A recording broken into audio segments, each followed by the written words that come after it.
Let us try to see what is there in the conventional leader. Look here. As per the definition of the modern management experts, Peter Drucker defines leadership is the lifting of man's vision to higher heights, the raising of man's performance to higher standards, and building of man's personality beyond its normal limitation. Basically, it is empowering, enriching a human being to make his best. Then Kunz and O'Donnell, they define leadership is defined as influence, the art of process of influencing people so that they will strive willingly toward the achievement of group goals. Now here the concept is always an individual will have individual goal, but then we want all efforts of all individuals in the organization to synchronize their efforts to lead the goal of the organization. And therefore, we want that every individual should work in such a way that organizational goals are achieved. Last definition, leadership refers to the quality of behavior of the individual whereby they guide people on their activities in organized efforts. Basically अगर देखा जाए तो एक चीज यहाँ बात हो रही है कि हर व्यक्ति जो काम करता है वो तो डेफिनेटली किसी उद्दिष्ट के साथ काम करता है, लेकिन बहुत बार एक्स व्यक्ति एक दिशा में जाता है, बहुत ताकत लगा देता है, वाई व्यक्ति दूसरी दिशा में जाता है, उसको लगता है कि मैं ऑर्गेनाइजेशन को और ऊपर ले जाऊंगा और जोर लगा देता है। लेकिन अगर ये एक दिशा में नहीं है सबके एफर्ट्स, तो नेचुरली ऑर्गेनाइजेशन का बहुत नुकसान होता है, ऑर्गेनाइजेशन कहीं भी नहीं जाती। इसलिए लीडर का काम क्या है, सभी को एफर्ट करना है, वो जो करते ही है, लेकिन उनकी दिशा एक हो, सिंक्रोनाइज हो। ये जैसे तीनों डेफिनेशन का एक जीस्ट हो सकता है। अब अलग अलग टाइप के लीडरशिप की थ्योरी देखेंगे, लीडरशिप के प्रकार देखेंगे। ये जनरल मॉडर्न मैनेजमेंट में जो एस्टैब्लिश लीडरशिप है उसकी बात हम लोग कर रहे हैं। क्या थ्योरी है लीडरशिप की? कुछ लीडर्स उभर के आते हैं सिचुएशन के द्वारा। अभी तक किसी ने देखा नहीं था कि वो लीडर है, लेकिन सिचुएशन ऐसी आ गई, nobody was coming forward, all of a sudden they come forward and they start doing something by which everybody understands and start obeying them. They are called as situational leader. एक साधा उदाहरण देते हैं, हम देखते हैं कि भाई रोड पे कहीं अगर एक्सीडेंट हो जाता है, रोड पे कहीं एक्सीडेंट हो जाता है तो सब लोग देख रहे हैं, कोई जख्मी व्यक्ति गिरा हुआ है, मरा मतलब अभी घायल है, सभी लोग इधर देख रहे हैं, ब्लड निकल रहा है पूरा, कोई कुछ नहीं करता, सब लोग देख रहे हैं, अरे को किसी को पुलिस को बुलाना चाहिए, किसी ने ये करना चाहिए, ऐसे सजेशन सब लोग देते रहते हैं, सजेशन पे अमल कोई भी नहीं करता। Then you will find one of the fellow comes forward, take the reins into hand, वो एक को बताता है कि ये नंबर पे फोन करो, पुलिस को बुलाओ, दूसरे को बताता है ये नंबर पे फोन करो, एम्बुलेंस को बुलाओ।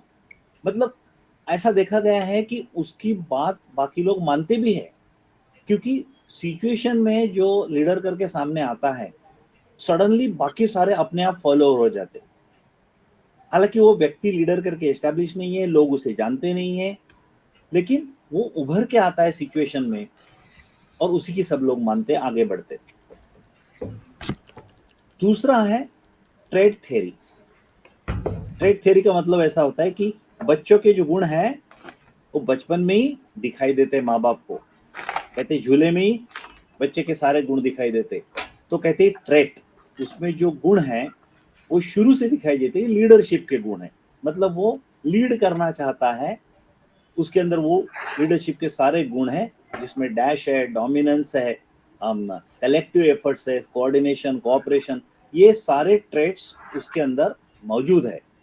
तो ट्रेड थ्योरी कहती है कि व्यक्ति के अंदर अगर पैदाइशी गुण हैं तो वो लीडर बन सकता है।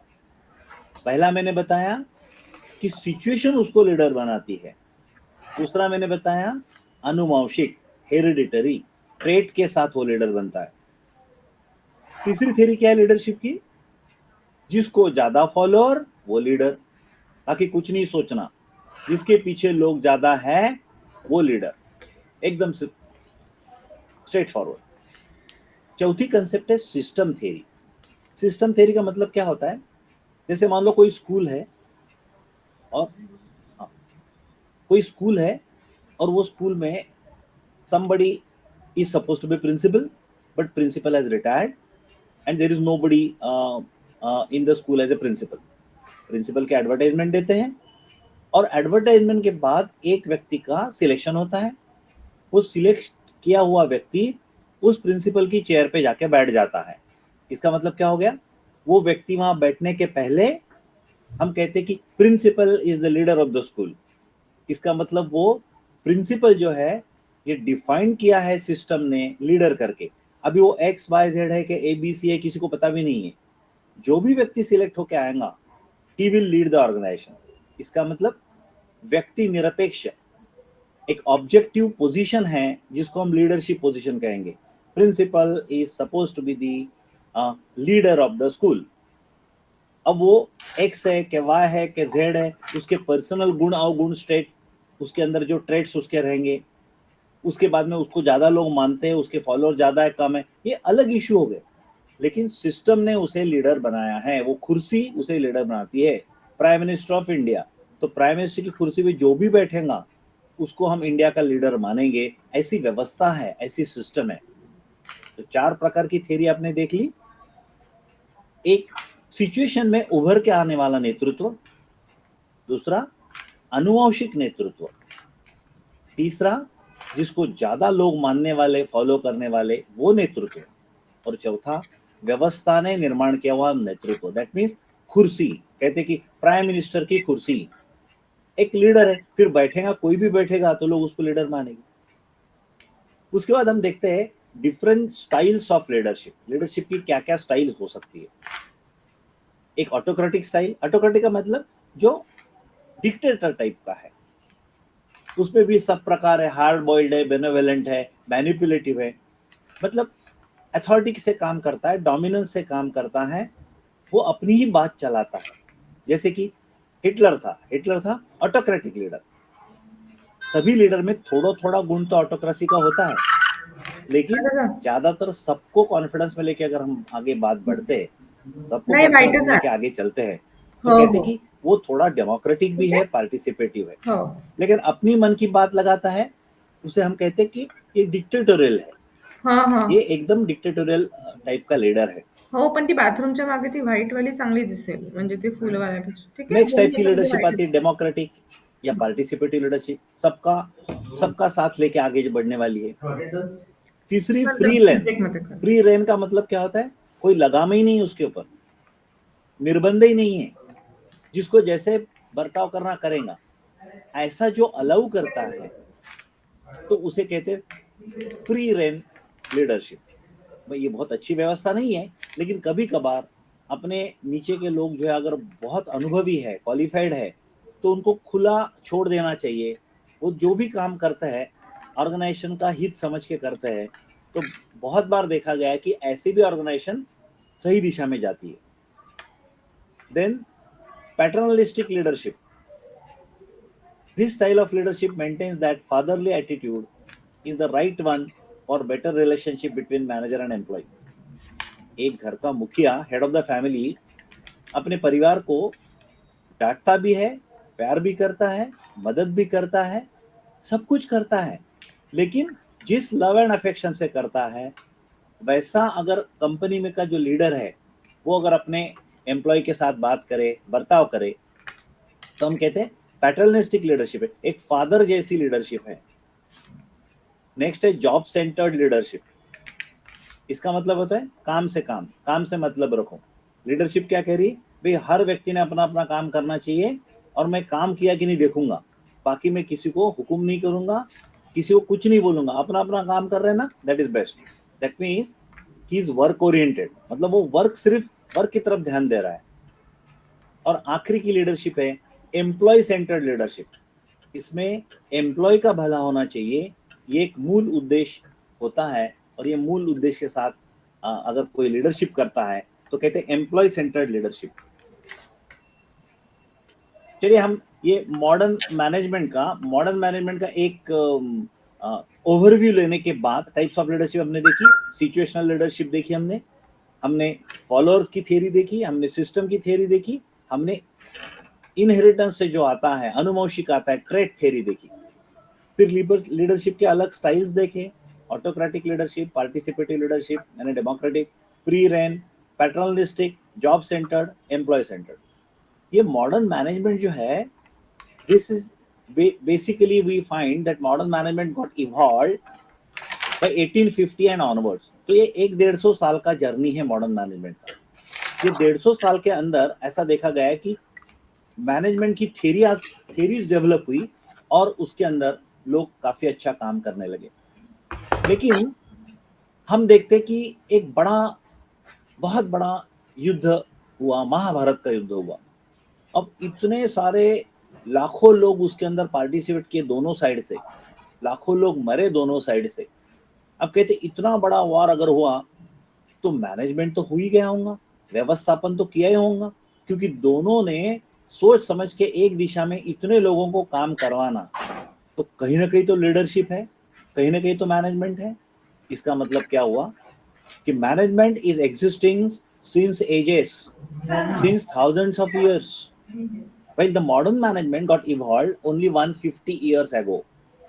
Whatever I have told you in last two slides, the different theories of leadership and different styles of leadership, these are the concept in modern leadership.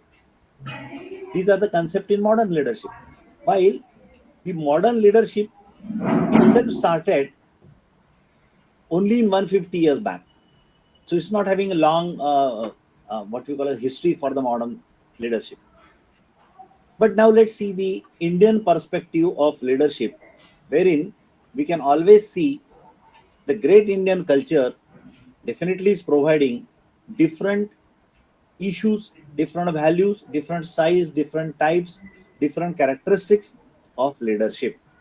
Let us see on what basis the Indian perspective is mainly based on. Look here, what are the principles and how we go about. Here, we try to inculcate Indian wisdom into the leadership. Here, we try to inculcate Indian wisdom into the leadership. What is the best and the first principle of Indian leadership?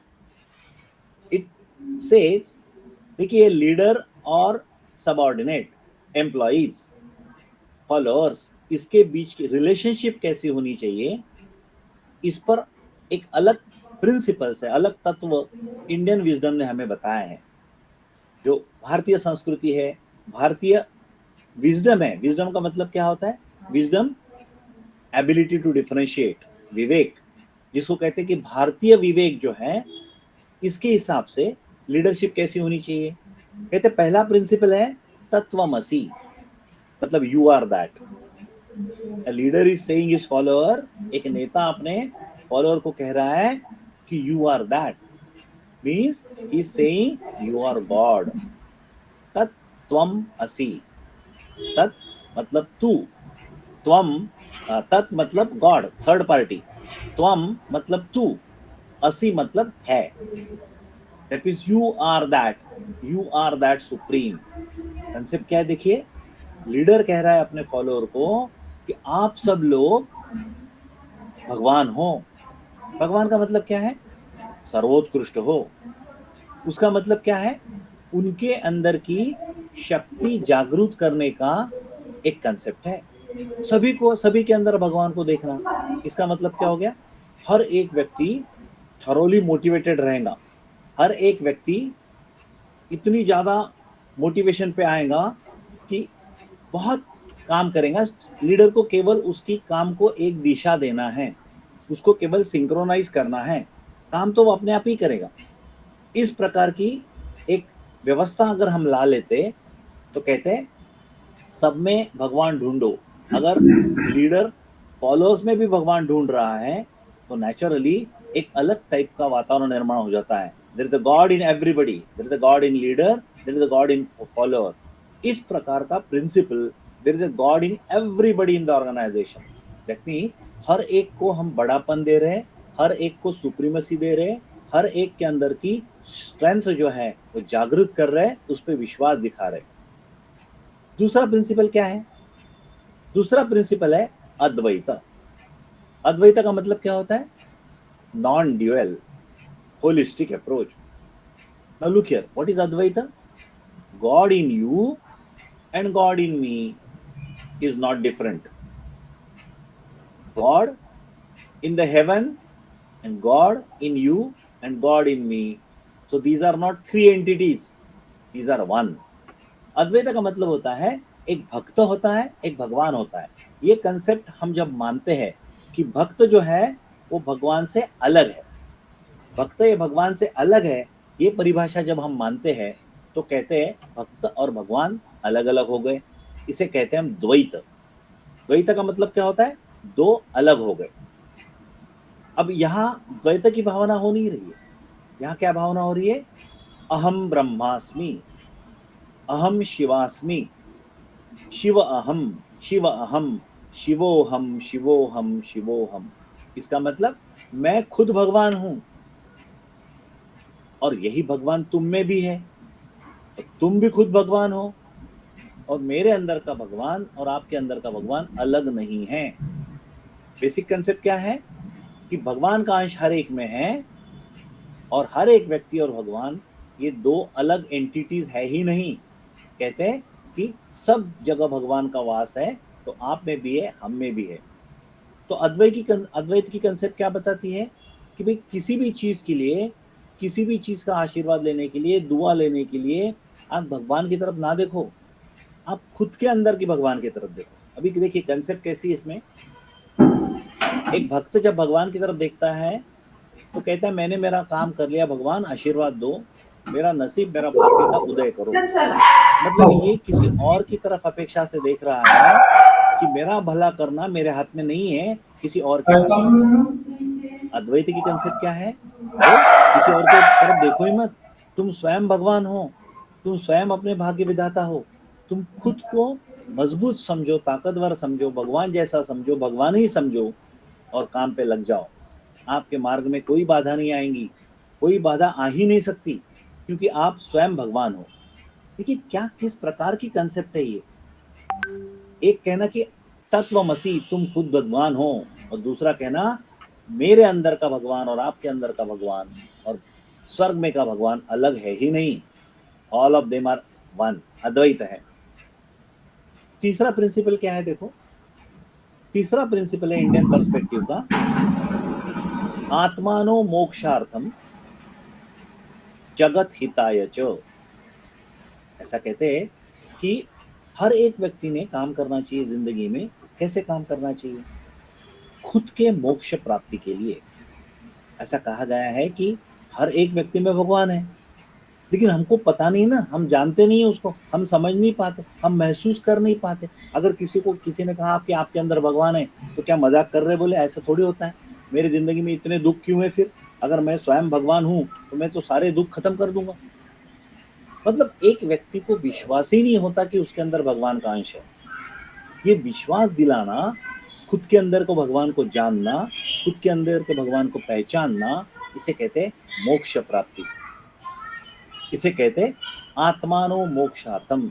मैं जिंदगी भर काम क्यों करूंगा? मेरे खुद के मोक्ष प्राप्ति के लिए, मतलब मेरे अंदर के भगवान का स्वयं में दर्शन करने के लिए, मतलब मेरे अंदर के भगवान का एहसास करने के लिए, मैं जानने के लिए कि मैं भगवान हूं और मेरे अंदर भगवान है। ये समझने के लिए, मोक्ष प्राप्ति के लिए, सेल्फ रियलाइजेशन के लिए, सेल्फ एक्चुअलाइजेशन के लिए व्यक्ति काम करता है। लेकिन उसने जिंदगी के दूसरे पड़ाव में जगत हिताय च, कहते व्यक्ति ने तो काम करना चाहिए, लेकिन दुनिया का हित भी उसके नजर में होना चाहिए। सबको गौतम बुद्ध की कथा पता है। भगवान गौतम बुद्ध बिल्कुल जवान थे, उम्र के पहले पड़ाव में, पहले 25 साल में शादी हो गई, बच्चा हो गया, राजकुमार थे, अब राजा बनने वाले थे। अब उनको इमीडिएटली ऐसा लगा कि यह सब मेरा है ही नहीं, मैं इन सारी चीजों में खुद को नहीं खोजूंगा। और उसने क्या किया? उसने क्या किया कि भगवान की खोज में उसने समझा कि ये जो राज्य है ना, ये मेरा नहीं है, ये जो माता पिता है ये मेरे नहीं है, ये मेरी बीवी मेरी नहीं है, ये बच्चे मेरे नहीं है, ये समाज और प्रजा मेरी नहीं है। देखिए, इसको कहते हैं डिसओन करना। ऐसा करते करते करते ऐसा मानते कि भगवान की खोज में एक एक दृष्टिकोण आपके सामने रखता हूं। शायद मैं कहता हूं, शायद अगर मेरा फेस आपको विजिबल है तो मेरे हाथ में मैंने एक पेन लिया हुआ है, दिखाई दे रहा है आपको? हेलो? नहीं। मैं, यस सर, फिर मेरे आपका हाथ सिर्फ में फेस पेन दिख रहा है। पेन दिखाई दे रहा है? नहीं सिर्फ सर। फेस दिख रहा है सर नहीं, आपका। चलो मान लो मैं मेरे हाथ में एक पेन पकड़ के हूं और मैं आपको वर्णन कर रहा हूं कि ये पेन मेरा है। इसका मतलब तो पक्का है कि मैं खुद पेन नहीं हूं, क्योंकि पेन तो मेरी मालकियत है और मैं मालिक हूं।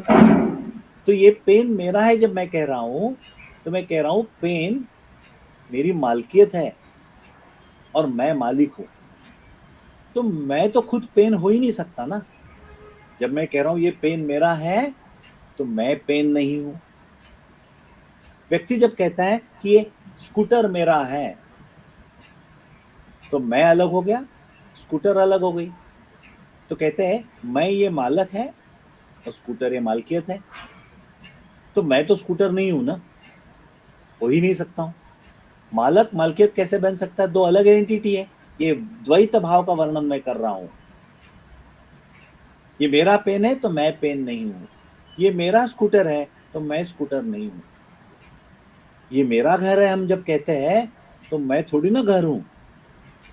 मैं अलग हूं, घर अलग है। मैं मालिक हूं, ये घर मेरी मालकियत है। ये मेरा घर है तो मैं घर नहीं हूं। अभी इसी चीज को हम आगे बढ़ाते हैं, कहते कि ये मेरा शरीर है। इमीडिएटली मन में क्या आता है? तो मैं तो शरीर नहीं हूं ना, क्योंकि जब मैं कह रहा हूं ये मेरा शरीर है तो मैं मालक हूं और शरीर ये मालकियत है। ये मेरा शरीर है मतलब मैं शरीर नहीं हूं। अगर मैं शरीर नहीं हूं फिर मैं कौन हूं? Who am I? अगर मैं शरीर नहीं हूं तो मैं कौन हूं? इस मैं की खोज में गौतम बुद्ध निकल गए।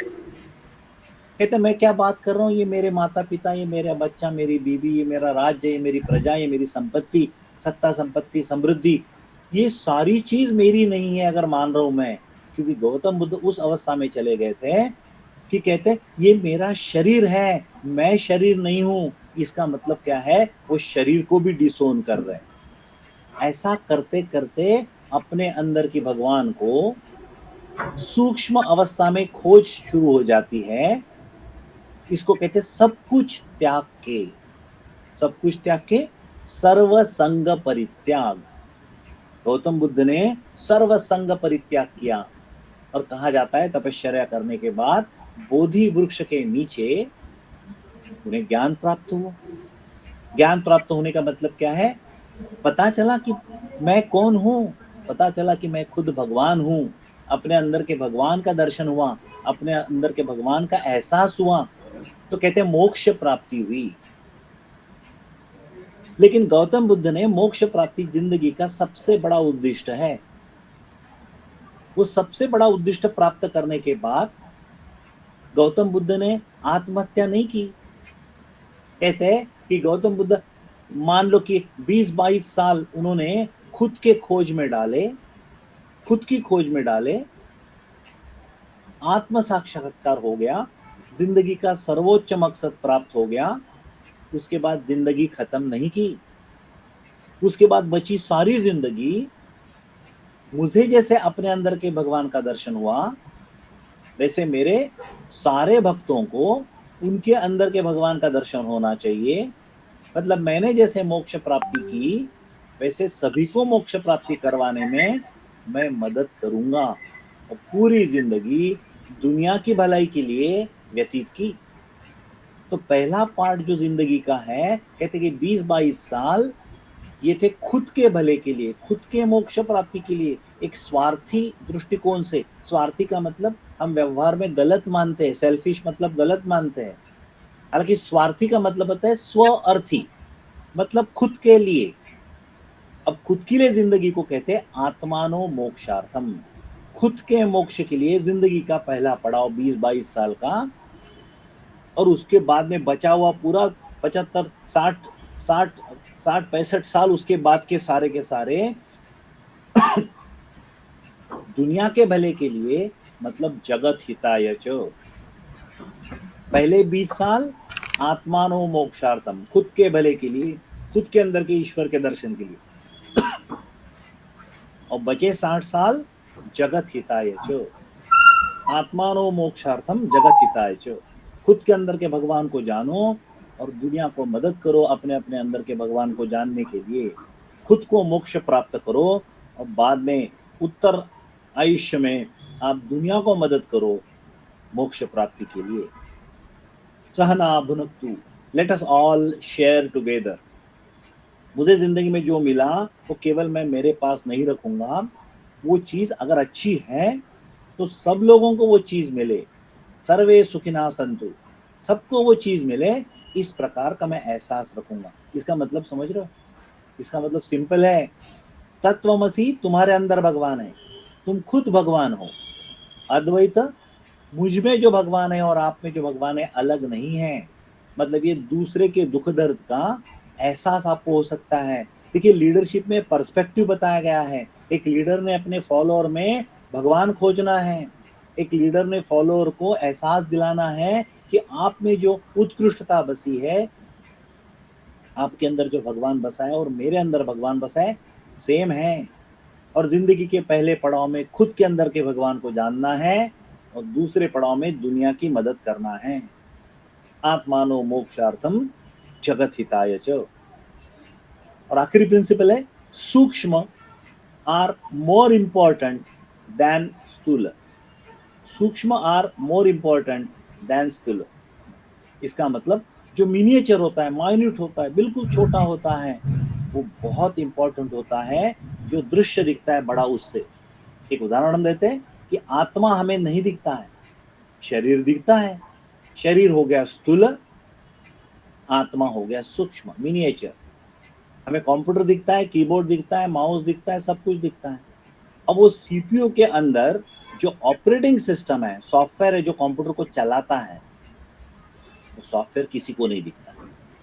इसका मतलब अदृश्य चीज जो अत्यंत महत्वपूर्ण है वो दिखती नहीं है, और दृश्य चीज जो कम इंपॉर्टेंट है वो दिखती है। सूक्ष्म मीन्स सटल, इंटेंजिबल, सब्जेक्टिव। और स्थूल मतलब ग्रॉस, टेंजिबल, मटेरियल। कहते हैं जो जगत में दिखता है, जिसको लेंथ ब्रेड्थ और हाइट रहती है, वॉल्यूम रहता है, वेट रहता है, ये सारी चीजें ये स्थूल है। क्या कहा है हमारे ग्रेट इंडियन कल्चर में? क्या कहा है कि भगवान का रूप जो है वो अर्धनारी नटेश्वर है। शिव मतलब मास और शक्ति मतलब एनर्जी। आइंस्टाइन के बाद ऐसा कहा, न्यूटन के समय ऐसा कहा जाता था कि mass cannot be created, cannot be destroyed, but it can get converted into one form to the other।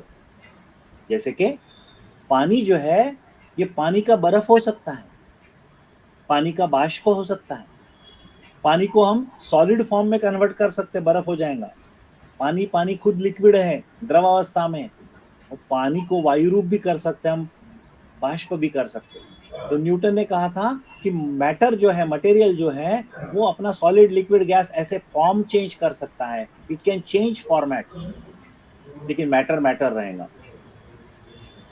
Einstein ने क्या कहा? जैसे अपने कहा कि थ्योरी ऑफ रिलेटिविटी जो दी थी, थोड़ा सा 10वीं तक जिनका साइंस का बैकग्राउंड है या जो थोड़ा बहुत एक्सटेंडेड समझ सकते हैं, सिंपल चीज है। उन्होंने बताया था E is equal to mc²। E मतलब एनर्जी, इक्वेशन के लेफ्ट साइड में एनर्जी है, और राइट साइड में क्या है? m मतलब मास, जिसका वजन है, जो मटेरियल है, जो फिजिकली दिखता है, जो स्थूल है। लेफ्ट हैंड की एनर्जी दिखती नहीं है, सूक्ष्म है। कहते energy is equal to mass into square of the velocity of light. c मतलब प्रकाश का वेग, प्रकाश का स्पीड, c का स्क्वायर। इसका मतलब क्या होगा? थोड़ा सा मास, एकदम छोटा सा मास रहा, उसकी अगर एनर्जी कन्वर्ट होती है तो प्रचंड एनर्जी कन्वर्ट होती है। 1 मीटर डायमीटर का एटम बॉम्ब हिरोशिमा नागासाकी पे डाल दिया तो पता चला 30-35 किलोमीटर इतना एरिया प्रभावित हुआ। एक बॉम्ब से 35 किलोमीटर इतना एरिया, इतनी ऊर्जा पैदा हुई। तो मास था तो 1 मीटर रेडियस में था, और जब एनर्जी हो गई तो प्रचंड हो गई। तो आइंस्टाइन के बाद लोग मानना शुरू हो गए कि मास एनर्जी में कन्वर्ट हो सकता है, एनर्जी मास में कन्वर्ट हो सकती है। तो ये जो लॉ ऑफ कंजर्वेशन ऑफ मास था वो रीडिफाइन किया। इसके पहले सारे विश्व को हम मटेरियल विश्व मानते थे, जिसमें लेंथ ब्रेथ हाइट और वजन वॉल्यूम जिनको है वो सारे अस्तित्व में ऐसा मानते थे। और जिसको जैसे मान लो ऊर्जा है, सूर्य से प्रकाश हमारे तक आ रहा है, ना उसको लेंथ है, ना ब्रेथ है, ना हाइट है, ना वजन है, लेकिन है ना, हम महसूस करते हैं ना। अब ठंड इतनी है, हम सूर्य प्रकाश में जाके खड़े हो जाते तो हीट भी लगती है और ब्राइट लाइट भी दिखता है। हीट भी एनर्जी का प्रकार है और लाइट भी एनर्जी का प्रकार है। ये दिखता है, महसूस कर सकते हैं, उसका असर होता है, लेकिन इसको लेंथ ब्रेथ हाइट नहीं है और उसका वजन कुछ नहीं है, क्योंकि ये एनर्जी है। तो ऐसा कहा जाता है कि मास और एनर्जी कन्वर्शन, तो ऐसा कहते कि mass and energy together are conserved. Mass and energy can be converted into one form to the other. Mass की एनर्जी, एनर्जी के मास हो सकते हैं, लेकिन sum total of mass and energy will be constant, conserved. ये law of conservation of mass and energy together ये Einstein के बाद दिया। न्यूटन पहले था, तब मानते थे विश्व पूरा मास से ही भरा हुआ है, मटेरियल से ही भरा हुआ है। आइंस्टाइन के बाद में लोग मानना शुरू किए नहीं नहीं, ये मास और ऊर्जा दोनों का मिलके है। और हमारे इंडियन कल्चर में तो पुरातन काल से मान रहे कि जो यूनिवर्स है ये बनाई है शिव और शक्ति मिलके। शिव मतलब मास, तो शक्ति मतलब ऊर्जा, और शिव और शक्ति मिलके कॉन्जर होता है। कभी शिव की शक्ति होती है तो कभी शक्ति का शिव होता है। ये कंसेप्ट में हम लोग पूजा किसकी करते हैं? अर्ध नारी नटेश्वर। इसमें जो नारी है वो शक्ति है और नटेश्वर जो है वो शिव है। तो शिव स्थूल है, शिव ये मटेरियलिस्टिक लाइफ है, और शक्ति ये स्पिरिचुअल लाइफ है। और मान्यता है कि शिव और शक्ति मिलके विश्व है।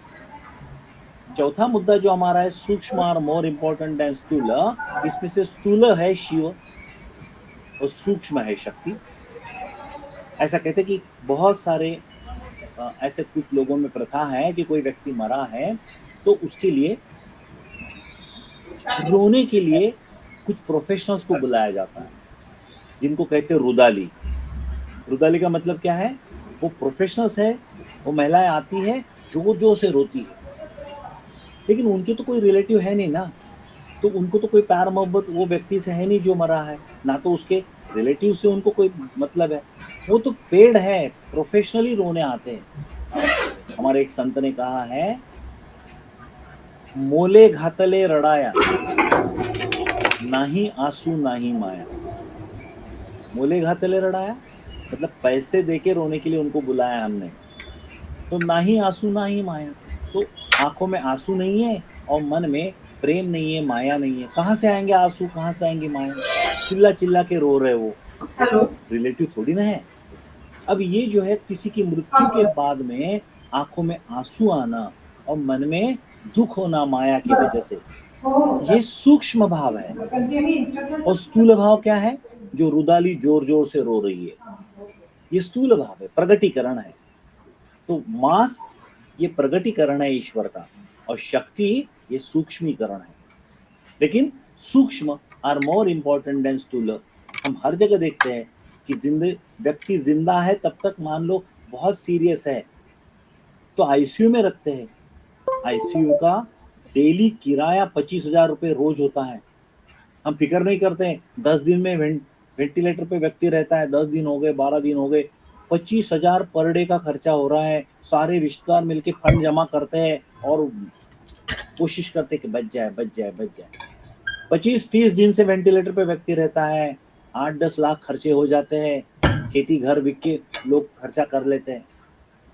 एक क्षण ऐसा आता है, डॉक्टर कहते हैं कि हम अभी विवश है, इसके आगे जिंदगी नहीं है, व्यक्ति का मृत्यु हो जाता है। मृत्यु के बाद उसको घर में जब लाते हैं तो 24 घंटे के अंदर उसको जला देते हैं, खत्म कर देते हैं। जिस शरीर को हम बचाने के लिए महीने भर 10 लाख रुपए खर्चे किए, उसको 24 घंटे के अंदर ठिकाने लगा देते हैं। क्यों? क्योंकि हम कहते हैं वो व्यक्ति जिंदा था, वेंटिलेटर में था, आईसीयू में था, अत्यवस्थ था, जिंदा था, तो उसके ऊपर 25,000 रोज खर्चा कर रहे हैं हम लोग। अब मर गया तो उसको इमीडिएटली नष्ट कर देते। इसका मतलब क्या हो गया? देह को हम बहुत मोल देंगे, बहुत महत्व देंगे जब तक उसके अंदर जान है। हालांकि हम जान को तो जिंदगी भर इग्नोर करते रहते हैं, लेकिन जान की जाने के बाद देह को तो नष्ट कर देते, कोई मतलब नहीं है। लेकिन जिंदगी भर हम जान को मेजर करते क्या, सोल को मेजर करते क्या? नहीं, बोले कर नहीं सकते। क्यों? कि सूक्ष्म है। जिंदगी में देह का सारा मेजरमेंट चलता है। अरे बेटा, बेटा जन्म लेते ही नर्स बोलती है कि 2.5 किलो का है। फिर पूरे साल भर में डॉक्टर की तरफ पहले जाते हम लोग तो कहते पहले वजन करो इसका। मतलब जिंदगी भर जिसका वेट मेजर करते, जिसकी हाइट मेजर करते, जिसका रंग देखते, छाती देखते, छाती फुला के देखते, शरीर के सारे मेजरमेंट का हम ख्याल रखते जिंदगी भर, मृत्यु के बाद उस शरीर को नष्ट कर देते। और जो आत्मा है, सोल है, इसका जिंदगी भर बिल्कुल ख्याल नहीं करते। क्यों नहीं करते? ख्याल करने के लिए हमें पता तो हो कैसे करना ख्याल, हमें पता तो उसके अस्तित्व का, तो हम जानते ही नहीं है उसका अस्तित्व क्या है। लेकिन आत्मा का अस्तित्व हर कोई महसूस करता है। अगर आत्मा निकल गया तो बॉडी जो है वो नष्ट करने योग्य है। हालांकि आत्मा जब है तो हम हर दिन घर से बाहर निकलते समय आईने के सामने हमारे बाल संवार लेते, चेहरे को अच्छा कर लेते। हम शरीर को इतना मेंटेन करने की कोशिश करते हैं कि शरीर का महत्व ही तब तक है जब तक आत्मा है, और आत्मा की तरफ ध्यान नहीं देते। ये आत्मा जो है ये परमात्मा का अंश है, मतलब भगवान का रूप है। तो हमारे अंदर जो भगवान है उसको तो हम जिंदगी भर देखते नहीं है, इग्नोर करते हैं, और उसके जाते ही जिसको हम जिंदगी भर संवार रहे शरीर को, उसको जलाकर खाक कर देते हैं। इतना महत्व है सूक्ष्म का, इतना महत्व है सूक्ष्म का स्थूल से। स्थूल हमें दिखता है इसलिए उसको हम ज्यादा उसके मतलब पैम्परिंग करते हैं उसका पूरा। सूक्ष्म हमें दिखता नहीं है, हम तो कुछ कर नहीं पाते सूक्ष्म के बारे में, तो हम क्या करते? कुछ नहीं करते, उसको इग्नोर करते। इस हद तक इग्नोर करते हैं कि ऐसे लगता है हमें कि शरीर का ही अस्तित्व है, उसके अंदर के प्राण का कोई अस्तित्व नहीं है, या प्राण नाम की कोई चीज ही नहीं है। मैं जो भी हूँ शरीर है, तो शरीर का बॉडी बिल्डिंग करते, सिक्स पैक करते हम लोग, अच्छा दिखना चाहिए, अच्छा एकदम हीरो जैसा दिखना चाहिए। मतलब हम शरीर के वर्णन को, शरीर के दुलार को, शरीर को संवारने के लिए जिंदगी पूरी बिता देते हैं, और जिसके वजह से शरीर का महत्व है जिंदगी भर, उस चीज को अनदेखा करते हैं। तो सूक्ष्म आर मोर इंपॉर्टेंट देन स्थूल।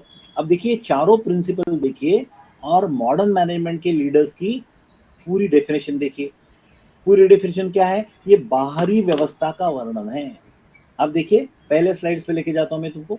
एक सिचुएशन से लीडर उभर के आता है, तो एक सिचुएशन से आता है, ये तो फैक्ट है ना, लेकिन ये बाहरी व्यवस्था का वर्णन है।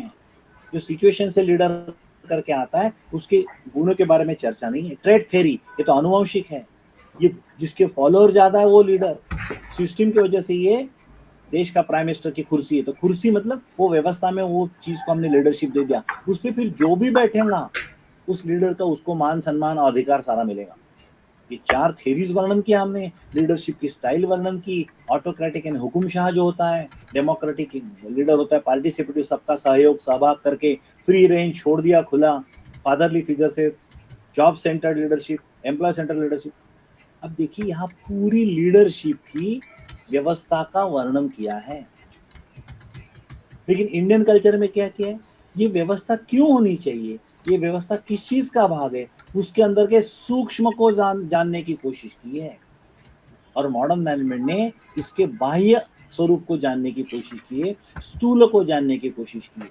इसलिए इंडियन पर्सपेक्टिव जो है लीडरशिप का, ये बहुत पावरफुल है, बहुत महत्वपूर्ण है, हम देखेंगे कैसे। अब बात ऐसे आती है कि ये लीडरशिप में हमने करना क्या है। इंडियन पर्सपेक्टिव की जब बात करते हैं तो हमने करना क्या है लीडरशिप। एक तो हमने देखा कि तत्वमसी है। तत्वमसी का मतलब हो गया कि आप स्वयं भगवान हो, फिर आपके अंदर का भगवान मेरे अंदर का भगवान अलग नहीं है। फिर आप खुद के अंदर के भगवान को जानने के लिए जिंदगी का पहला कुछ समय बिताओ और फिर दुनिया को मदद करने के लिए, जगत हिताय के लिए बची जिंदगी करो। सूक्ष्म बहुत महत्वपूर्ण है स्थूल से। तो बाह्य स्वरूप के ऊपर ना जाओ। एक वर्कर है, मान लो उसको अंग्रेजी नहीं आता, वो दिखने में ठीक नहीं है, उसके कपड़े ऐसे तैसे, ये थोड़ी ना होता है। काम अगर उससे करवाना है आपको तो आपको देखना है कि काम उसे आता कि नहीं, वो स्किल उसके पास है कि नहीं है। आप बाह्य स्वरूप को देख के उससे जो काम करवाना है उस चीज को आप भूलना नहीं चाहिए।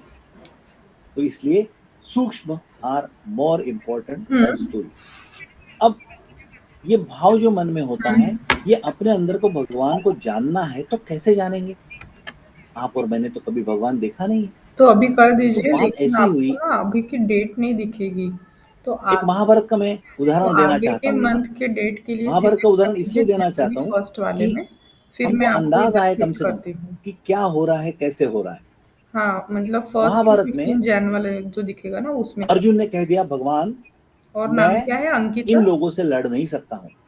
मेरे सामने जी जी भीष्माचार्य है, जी, और होने द्रोणाचार्य के है, बाद मैसेज कर कृपाचार्य है, देना, फिर मैं बड़े शिफ्ट बड़े कर लोग हैं, दूँगी। मेरे दादा हैं, मेरे मीटिंग में सब गुरु हैं, कुछ सुना मेरे ना फिर कल जो मैंने रिलेटिव बताया। है। मैं इनके सामने लड़ नहीं सकता। अतिरथी महारथी है, मतलब मेरे से ताकतवर ठीक है, लोग शत्रु कोई सैन्य में प्रॉब्लम हैं, कर मैं लीजिए। इनसे लड़ नहीं सकता।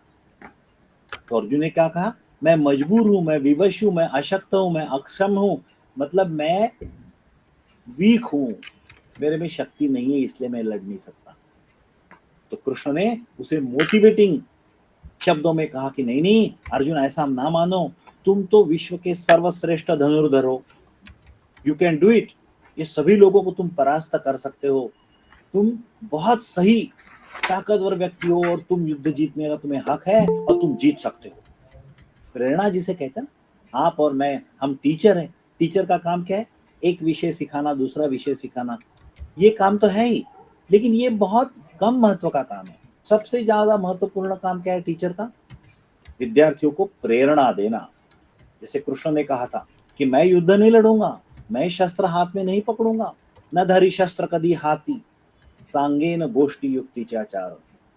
कहते मैं शस्त्र हाथ में नहीं पकड़ूंगा, लेकिन मैं आपको इस प्रकार से डायरेक्ट करूंगा, मार्गदर्शन करूंगा, इस प्रकार से आपके एफर्ट्स चैनलाइज करूंगा कि आप युद्ध में यश प्राप्ति करोगे।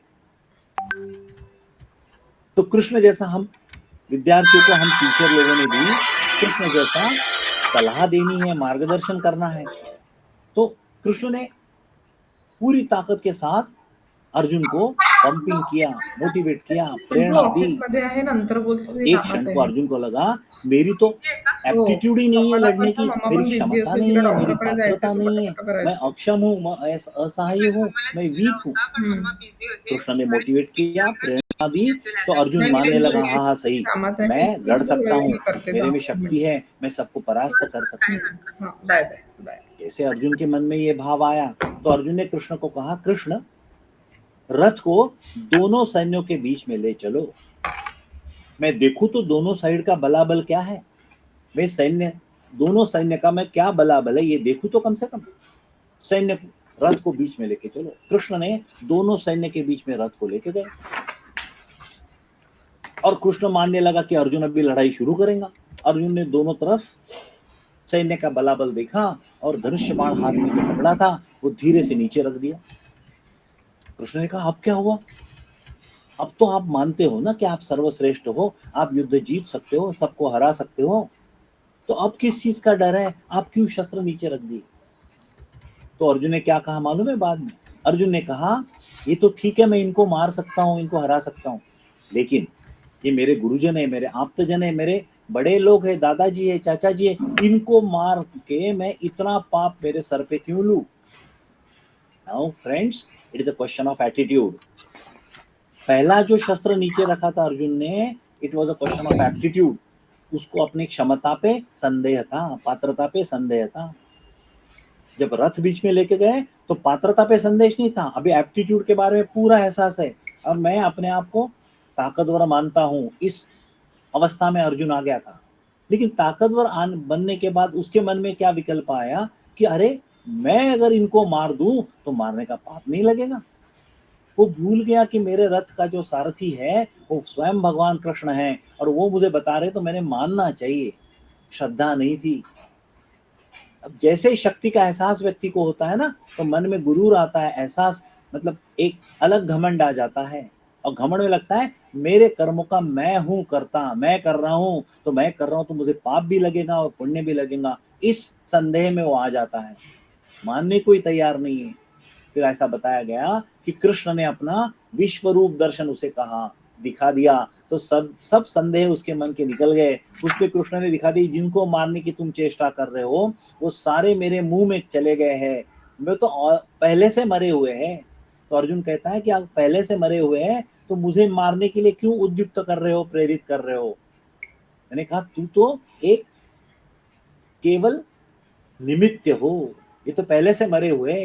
कर्म करना तुम्हारा काम है, फल पे तुम्हारा अधिकार नहीं है। और फल ये पहले से डेस्टाइंड है, पहले से लिखा हुआ है, विधि लिखित है। तो अर्जुन के सारे मन के संदेह निकल जाते और वो युद्ध को तैयार हो जाता है। मैं ये कहानी इसलिए सुना रहा हूं कि लीडरशिप में ये इंडियन पर्सपेक्टिव क्या है, ये अच्छी तरह से मतलब गहराई से समझ में आना चाहिए सबको। अर्जुन कहता है कृष्ण, अब मानव रूप में तुम मेरे रथ के सारथी हो और मेरे मन में संदेह आया, मैंने आपके सामने बताया, आपने संदेह को निरस्त किया, आपने मुझे मोटिवेट किया और आपको युद्ध की प्रेरणा मुझे दी। ये सारा हो सका क्योंकि मेरे सामने आप हो। भगवान, जहां तुम नहीं रहोगे तो मैं तो असहाय हो जाऊंगा, मेरी मदद कौन करेगा जहां तुम नहीं रहोगे। कृष्ण कहता है अर्जुन, दुनिया में ऐसी कोई जगह नहीं जहां मैं नहीं हूं। और उसने कहा था ये पत्थर है, ये पर्वत है, ये नदी है, ये पेड़ है, ये कुत्ता है, ये घोड़ा है, हर चर चर में मैं हूं, मेरा अस्तित्व है। तो अर्जुन कहता है अरे, मानव रूप में तो मुझे दिख रहे हो तुम, रथी करके, सारथी करके मेरे रथ के, लेकिन मैं कैसे पहचानूं कि इन सारे नदियों में, पर्वतों में, पंछियों में, कुत्तों में, घोड़ों में आप हो, मैं कैसे आपके रूप को पहचानूं। तो कृष्ण ने एक चीज कही है, गीता में कही है, उन्होंने कहा है कि arjuna, wherever you see extreme of excellence, imagine I am there। Arjuna, तुम जहां जहां उत्कृष्टता का अतिरेक देखोगे, मानो कि मैं हूं वहां। मतलब साधारण उत्कृष्टता नहीं, अबव एवरेज उत्कृष्टता नहीं, ज्यादा उत्कृष्टता नहीं, उत्कृष्टता का अतिरेक, एक्सट्रीम ऑफ एक्सलेंस। और गीता में ऐसे 10-12 श्लोक हैं। उन्होंने कहा है कि दुनिया का सबसे बड़ा पर्वत, ऊंचा पर्वत हिमालय मैं हूं। दुनिया का सबसे उपयोगी पर्वत मेरू पर्वत, मेरू पर्वत मालूम है आपको, समुद्र मंथन जिससे हुआ था और जिसको पिवोट करके यूज किया था, और जो नागराज वासुकी थे उनका बनाया था उन्होंने रस्सा, और एक तरफ से देव, एक तरफ से दानव, और खींचातानी शुरू की, समुद्र मंथन किया और उसमें से 14 रत्न बाहर आए, जिसमें अमृत भी आया, जहर भी आया, लक्ष्मी भी आई, इंद्र का ऐरावत भी आया, ऐसे बहुत सारे 14 रत्न उसमें से बाहर आए। ये मेरू पर्वत जो है, उन्होंने कहा पर्वतों में का मेरू पर्वत मैं हूं, मतलब जो बड़ा है, विशाल है, बेस्ट है, वो मैं हूं, ऐसा कहने की एक प्रयास भगवान ने किया हुआ है। पर्वतों में सबसे ऊंचा पर्वत हिमालय मैं हूं, पर्वतों में सबसे उपयोगी पर्वत जिससे समुद्र मंथन हुआ मेरू, वो मैं हूं।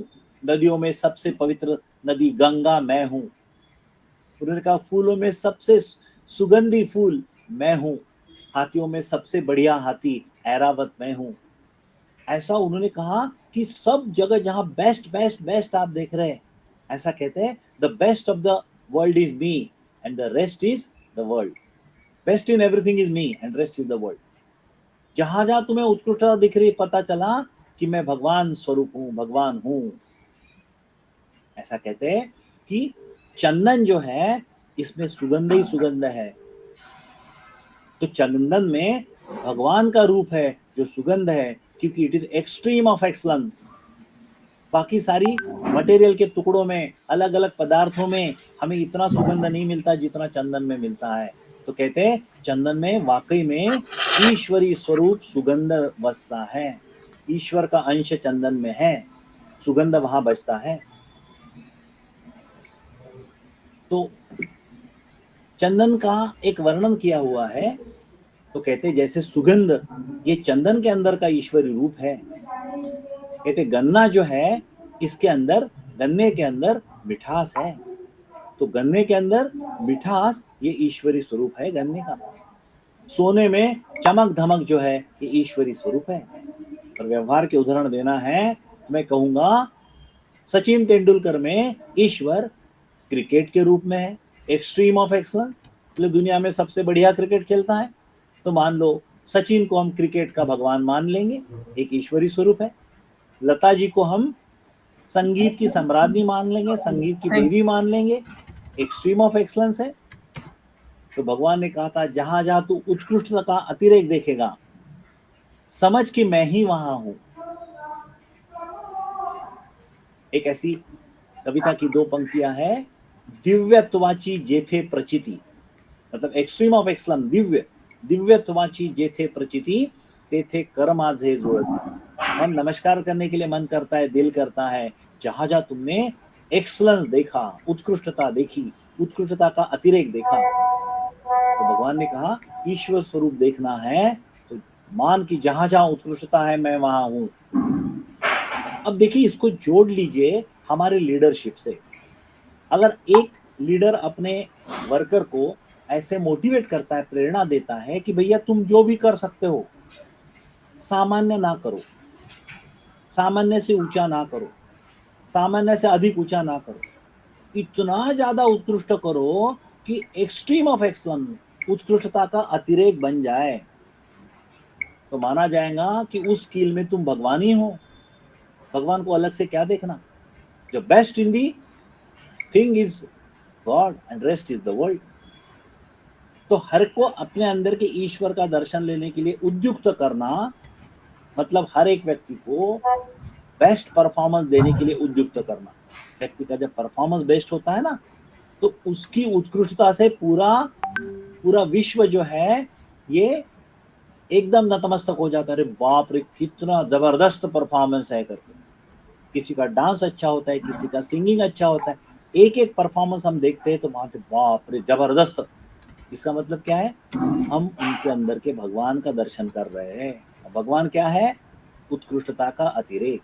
तो हर एक व्यक्ति को अपने अंदर की उत्कृष्टता का अतिरेक करने के लिए उद्युक्त करना, मतलब अपने अंदर के भगवान का दर्शन करने के लिए प्रेरित करना है। व्यक्ति को जब अपने अंदर का दर्शन होता है ना, तो दुनिया को भी उस व्यक्ति के अंदर के भगवान का दर्शन होता है।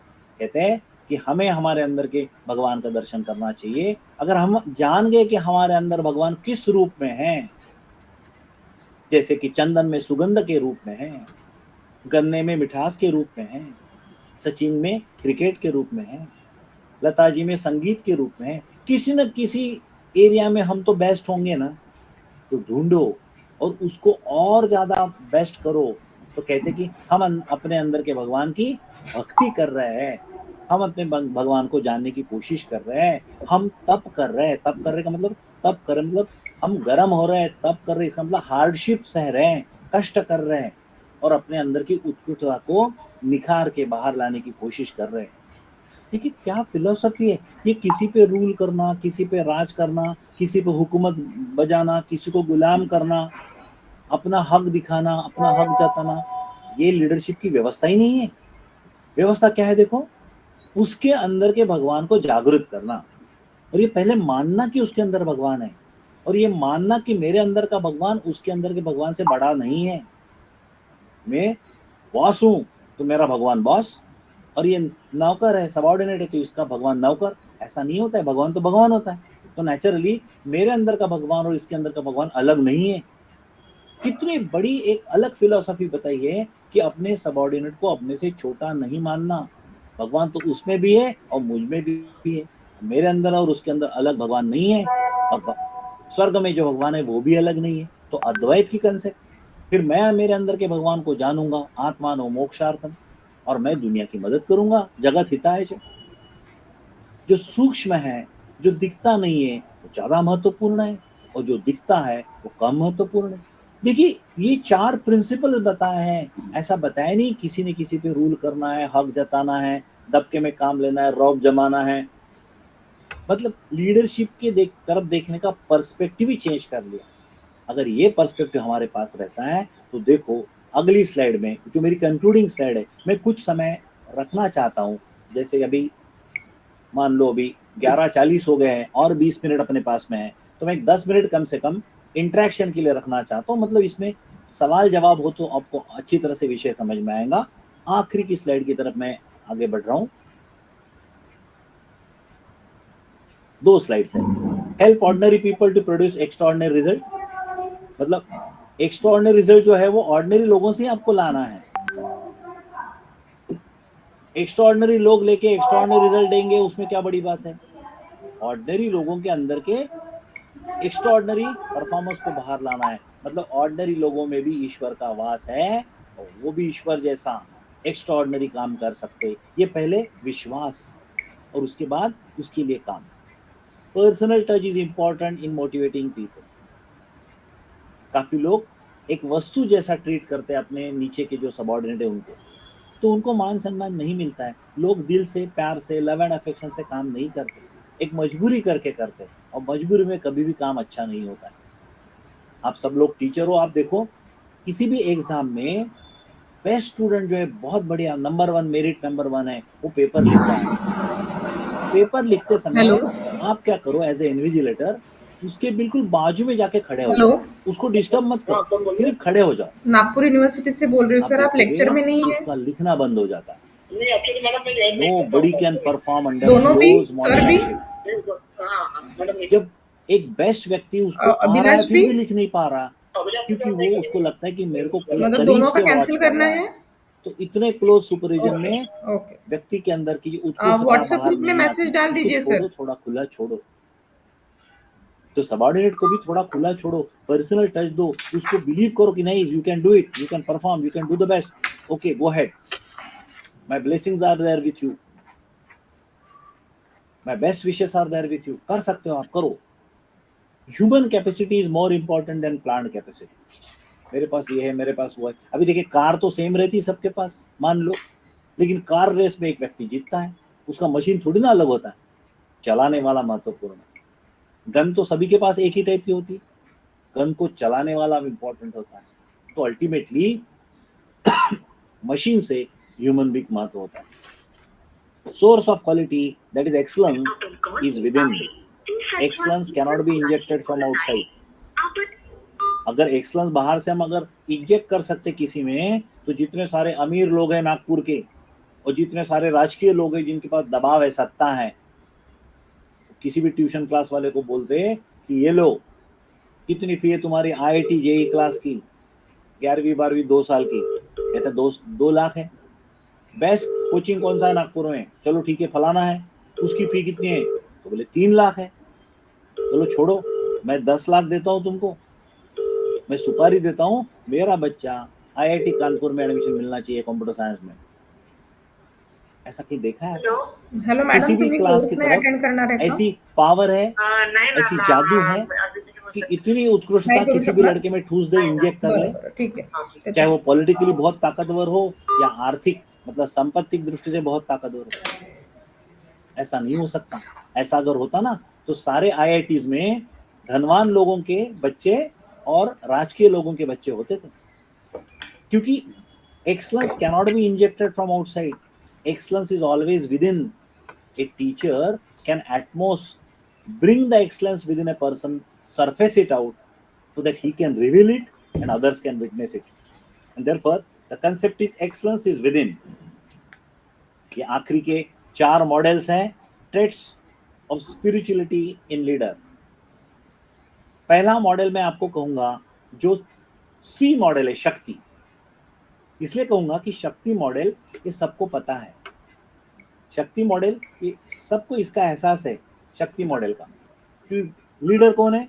Who gives result, who gives money, who can bargain strong, who is always alert, he will not keep trust on anybody, सजग होना चाहिए ना राजा, राजा सजग होना चाहिए, और राजा कर्ता होना चाहिए। जैसे किसी भी परिवार का एक कर्ता व्यक्ति होता है, जो कमाऊ व्यक्ति होता है, वो कमाता है, तो नेचुरली वो लीडर यानी शक्ति का प्रतीक है। तो एक कर्ता करके लीडर को जब देखते कि भाई ये इंपॉर्टेंट व्यक्ति है, तो एक शक्ति का प्रतीक हो गया। फिर एक लीडर, एक टीचर का भी उसने रोल लेना चाहिए, बी मॉडल। टीचर का मतलब क्या है, उसने युक्ति भी सिखानी चाहिए, हर काम खुद में थोड़ी ना करना चाहिए। लीडर किसको कहेंगे, who can get the work done from others. तो टीचर क्या करता है, बच्चों से काम करवा लेते हैं, इन द सेंस जो कंसेप्ट टीचर को आती है उससे कुछ नहीं होता है, वो कंसेप्ट बच्चों को आनी चाहिए ना। एक आधा स्किल लीडर के सर पास है, तुम्ही उसको आता लेक्चरमध्ये है, नाही आहे? उससे कुछ नहीं होता है, काम तो वर्कर्स को काय करना है। नावाने आहे तो सर? वो चीज वर्कर को आनी चाहिए, ये देखना है लीडर ने। तो लीडर ने विनू उनको बी आहे का? सिखाना है। जैसे टीचर अच्छा अच्छा, गिव्स ठीक आहे सर, इंटेलेक्चुअल ठीक आहे. Support, makes them to think, okay plan, okay. Execute, review, और एग्जाम भी लेता है टीचर बीच बीच में। So test the subordinates. तो एक टीचर के रोल में जब लीडर आता है, तो कहते हैं वो युक्ति सिखा रहा है सबऑर्डिनेट को। कर्ता के रोल में जब लीडर आता है, तो कहते हैं वो शक्ति दिखा रहा है। फिर लीडर ने माँ की भूमिका भी आना चाहिए। ये मदर की भूमिका क्या होती, mother gives love, physical support, emotional support, nurtures, hello. उंगली देके, उंगली पकड़वा के उसको चलाती हाँ. है, और बाद में हल्के से उंगली निकाल भी लेती है, तो अपने पैरों पे चलेगा वो। काय नाव? उंगली देके अगर पूरा चलानी तुम्ही जिंदगी भर, लीडरशिपचा तो प्रोग्राम बेचारा काही उंगली करणार आहे कभी का मॅडम? छोड़ेगा ही नहीं। तो माँ देखती है, जब जरूरत है तो मग उंगली कालच्या देना मीटिंगला है, पण और नव्हते, आता चलने लगा लेक्चरला थोड़ा कि पण उंगली नाही निकाल आहे. लेना है, बिना उंगली का भी वो चलना चाहिए। इसका पण मतलब अब्सेंटी राहिले ना, नर्चर्स। उशिरा जॉईन केलं असेल मग. ये मॉडल जो है, मग आता ये उसके लेक्चरमध्ये अंदर नाही की आहे. भक्ति को दिखाता है। भक्ति का मतलब प्यार। अगर प्यार, आपको भगवान से बरं. प्यार है तो भक्ति करते हैं। बरं, तो जैसे जॉइन मान लो करते. मदर को प्यार है बच्चे से, वो भक्ति करती है। हां, हां. वैसे तुरंत करा. लीडर को अपने सबॉर्डिनेट से बरं, बरं. थोड़ा करून घ्या, करून प्यार होना चाहिए, घ्या. लगाव होना चाहिए। He should give them love, physical support, emotional support. Yes you can do it, nurture, उनको ग्रूम करना है। तो एक लीडर ने शक्ति दिखाना है कर्ता के रूप में, एक लीडर ने युक्ति सिखाना है टीचर के रूप में, और एक लीडर ने भक्ति दिखानी है मदर के रूप में। इतना सारा होने के बाद आखिरी का मॉडल है मुक्ति। मुक्ति का मतलब ग्रैंड पेरेंट। ग्रैंड पेरेंट क्या करते हैं, दादा दादी नाना नानी, empowers, gives result, help when needed. Actual parent क्या करते हैं, माँ बाप, they want to help their kid even if not needed. मतलब वो अपनी इच्छाएं उसके ऊपर लादते हैं। दादा दादी नाना नानी कभी इच्छा लादते नहीं है, वो सजेस्ट करते हैं, ऐसा करके देखो बेटा अच्छा रहेगा, किया तो भी ठीक, नहीं किया तो भी ठीक, गुस्सा नहीं करते।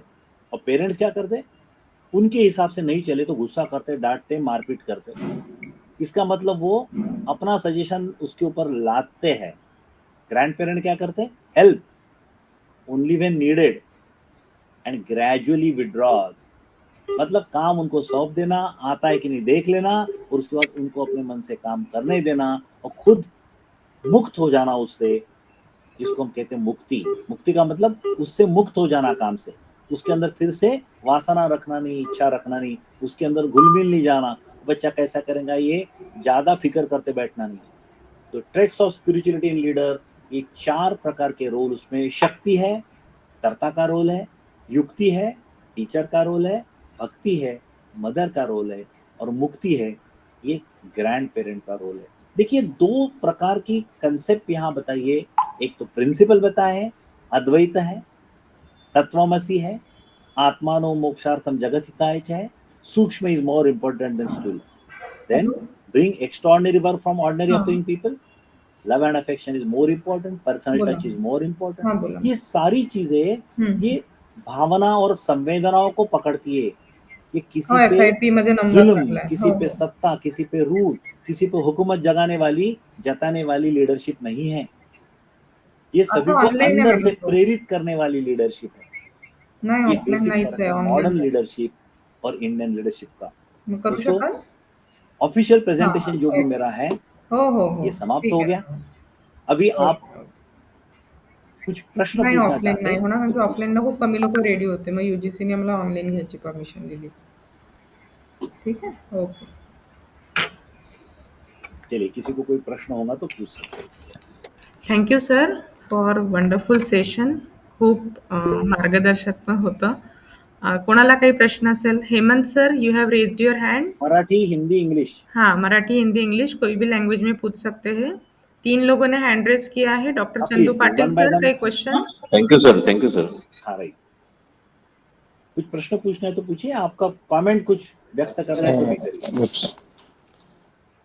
डॉक्टर पाटील सर बोला. हा हॅलो हॅलो हॅलो हाँ, बोला. हा एक मिनिट सर आपलं सेशन फारच छान राहिलेलं आहे. माझे 2 क्वेश्चन आहे सर. हाँ, हाँ. एक तर की आजच्या ह्या काळामध्ये थोडं डिस्टर्ब पहिला क्वेश्चन माझे एक शंका आहे सर की आपल्या मते भगवान म्हणजे कोण. आणि दुसरा माझा प्रश्न आहे की आजच्या परिस्थितीत जे काही लोक जे धर्माचं खूप गुणगान करतात जसं काही हिंदू धर्माचं तर हे एकीकडे आपण भगवद्गीतेचं उदाहरण घेतो तर त्याच्यामध्ये श्रीकृष्णांनी सांगितलेलं आहे की केव व्यर्थ चिंता करते हो गीतासारखा विचार केला तर हे कितपत योग्य आहे आजच्या परिस्थितीत. बस असे माझे 2 हे प्रश्न आहे सर. हॅलो. हो सर, हो. गोळे सर, आवाज येतोय? एक मिनिट हं सर, त्यांचा आवाज हो नाही ठीक येत. ठीक आहे. डॉक्टर सुरेंद्र कोळे सर, आवाज येतोय आमचा?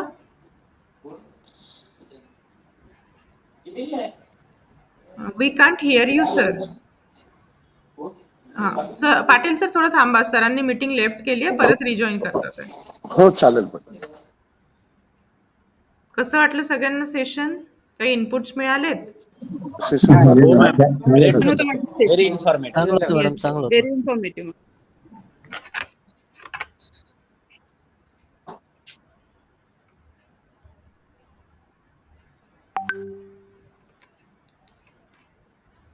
एक मिनिट.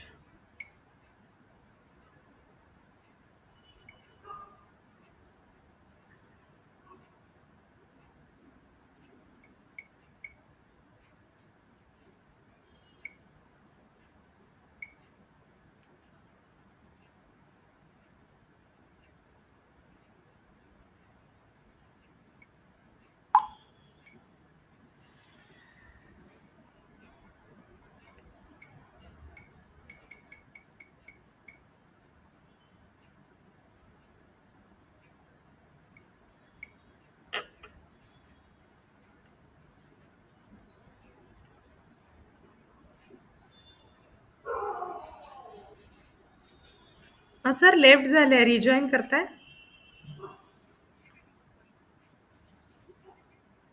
हो का? बरं. सर मोबाईलनी जॉइन करून घ्या. क्वेश्चन आन्सर्सच राहिलेत सर. हो, हो. मोबाईलनी करून घ्या.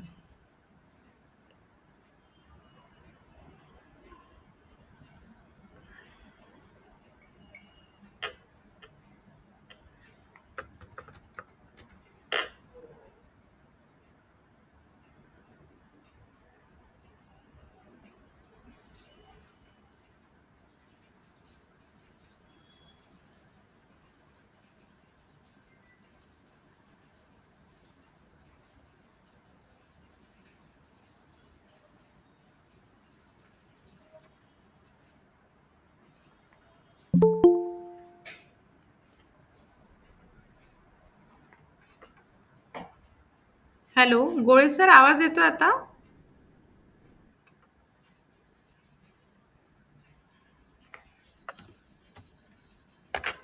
Sir kindly unmute. माझा आवाज येतोय? हो सर, आता येतोय आवाज. सर हा, पाटील बोला बोला. सरांनी जे प्रश्न विचारले ते ऐकले होते नाही का? कळला नाही मला कळला नाही प्रश्न तो पुन्हा रिपीट करायला सांगा त्यांना. पाटील सर. हा हो सर. हा प्लीज. सर आपलं सेशन फारच छान होतं.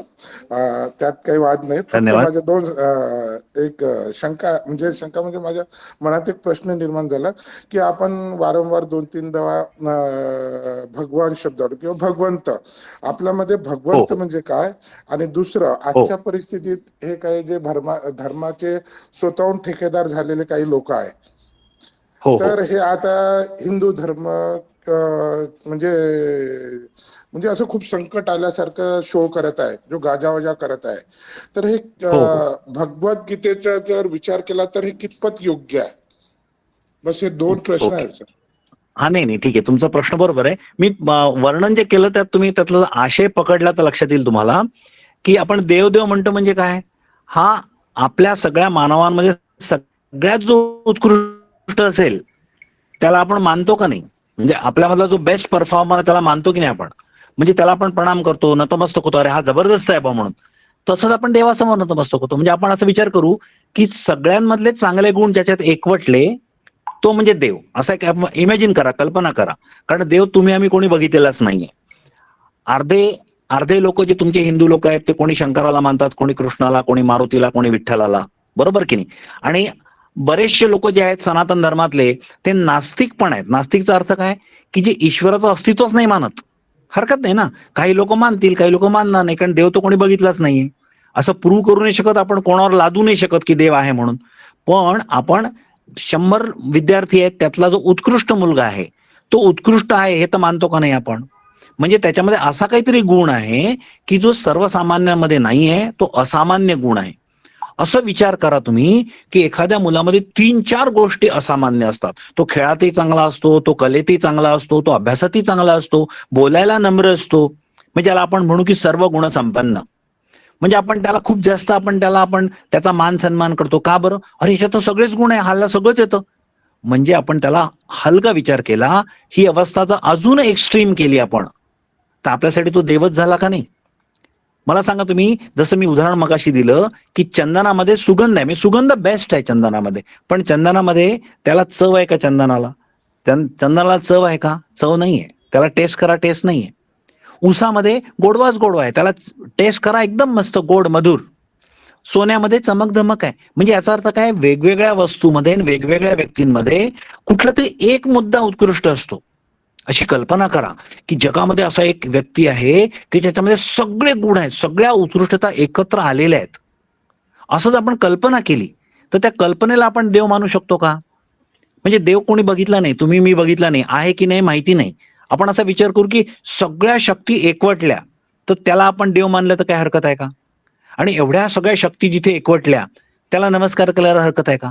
जसं आपण एखादा वर्गामध्ये नंबर 1 विद्यार्थी असतो, त्याला वर्गातले सगळे विद्यार्थी मान देतात की नाही? मान देणं म्हणजे काय? की त्याच्यासमोर नतमस्तक होणं. त्याला बेसिकली त्याच्यातल्या उत्कृष्टतेचा तुम्ही कदर करणं, आदर करणं आणि त्या रेकॉग्नाइज करणं, हाच भाव आहे. आता याच्यामध्ये सांगा तुम्ही मला की प्रत्येक धर्मामध्ये वेगवेगळ्या व्यक्तीला मान देतात. पण मान का देतात? त्यातल्या कुठल्या तरी उत्कृष्टतेमुळे मान देतात. आणि तुम्ही बघा प्रत्येक हिंदू धर्मातील सगळे जे देव दाखवले आहेत त्यात कुठल्या तरी मुद्द्यामध्ये ते उत्कृष्ट आहेत. आता ख्रिश्चन धर्मामध्ये बघा की येशू ख्रिस्त जो आहे त्यांनी जो त्याग केला होता, त्यांनी लोकांसाठी ज्या पद्धतीचे परिश्रम केले होते, जितके कष्ट सहले होते, त्यांनी हातापायामध्ये त्याला खिळे केले, त्याला क्रुसावर लावलं. आता विचार करा, सामान्य माणूस तुमच्या आमच्यासारखा एवढे कष्ट सहन करू शकेल का? मग त्यांनी एवढे कष्ट सहन केले ते जगासाठी. मी जे म्हटलं की आत्मानो मोक्षार्थम जगत हितायच, ज्याला कळलं की तो ईश्वर आहे तो उर्वरित जीवन इतरांसाठी घालवू शकतो. तुम्ही आम्ही सामान्य माणसं अख्खं जीवन स्वतःच्या स्वार्थासाठीच घालवतो, कारण आपल्याला ईश्वर तितका कळला नसतो. असा एक भाव आहे माझ्या पूर्ण सेशनमध्ये. म्हणायचा माझा भाव असा आहे की आपल्यातल्या उत्कृष्टतेला जाणा. त्याला भली तुम्ही देव म्हणा का देव नका म्हणू, तुम्ही मानत असाल तर देव म्हणा, पटकन समजेल. आणि मानत नसाल तर देव नकाच म्हणू त्याला म्हणा की उत्कृष्टता. तर उत्कृष्टतेचा तर पूजा केलीच पाहिजे ना, क्वालिटीची तर पूजा केलीच पाहिजे ना, गुणवत्तेला मान तर दिलाच पाहिजे ना. तुम्हालाही असं वाटतं की नाही? तुम्हाला आता तुमचं ग्रॅज्युएशन झालं, पोस्ट ग्रॅज्युएशन झालं, तुमचं PhD झालं, तर PhDला सगळ्यांनी मान दिला पाहिजे की नाही? तुम्हाला डॉक्टर म्हटलं पाहिजे की नाही? मान सन्मानाने बघितलं पाहिजे की नाही? म्हणजे जसे जसे व्यक्ती गुण ॲक्वायर करत जातो तो देवत्वाकडे पोहोचत जातो. आणि त्याला असं वाटणं साहजिक आहे की माझ्यात इतरांपेक्षा उत्कृष्टता जास्त आहे तर मला लोकांनी मान दिला पाहिजे. म्हणजे उत्कृष्टता ही मान देण्या योग्य असते. या उत्कृष्टतेचा जेव्हा अतिरेक होईल आणि सर्व क्षेत्रातली उत्कृष्टता एकवटेल त्याला देवत्व येईल, असं आपण एक कल्पना करू. म्हणजे देवावर विश्वास असेल तरी आणि अजिबात देवावर विश्वास नसेल तरी असं धरू की सगळ्या उत्कृष्टता ज्या ठिकाणी एकवटतील तर डेफिनेटली आपण त्याला मानू, मान गया बॉस, हमको तो एक चीज जमती दूसरी नहीं जमती, आपको तो इतना सारा आ रहा है. मतलब आपण एकदम नतमस्तक होतो की सगळ्या, की अरे बापरे याला सगळंच येतं. एखादा असतो फिल्म इंडस्ट्रीमध्ये, तो रायटर पण असतो, डायरेक्टर पण असतो, म्युझिक पण देतो, गीत पण तो लिहितो. आता दादा कोंडके जेवढे सिनेमे पॉप्युलर झाले, आपण त्यांना मानतो की नाही उत्कृष्ट, कारण एखादा रायटर असतो सलीम जावेद, तर रायटिंगच करतो. लता मंगेशकर असते फक्त गाते, म्युझिक नाही देत आहे. एखादा म्युझिक डायरेक्टर असतो आर डी बर्मन, तर म्युझिकच देतो. म्हणजे बेसिकली एका क्षेत्रात तुम्ही बेस्ट असता, पण साधारण 3-4 क्षेत्रात जो बेस्ट असतो त्याला आपण आणखी म्हणतो अरे व्हर्सटाईल आहे. म्हणजे त्याची वाटचाल देवत्वाकडे चाललेली आहे. हॉरिझॉन्टली म्हणजे व्हर्सटाईल, आणि व्हर्टिकली म्हणजे उत्कृष्टतेचा अतिरेक.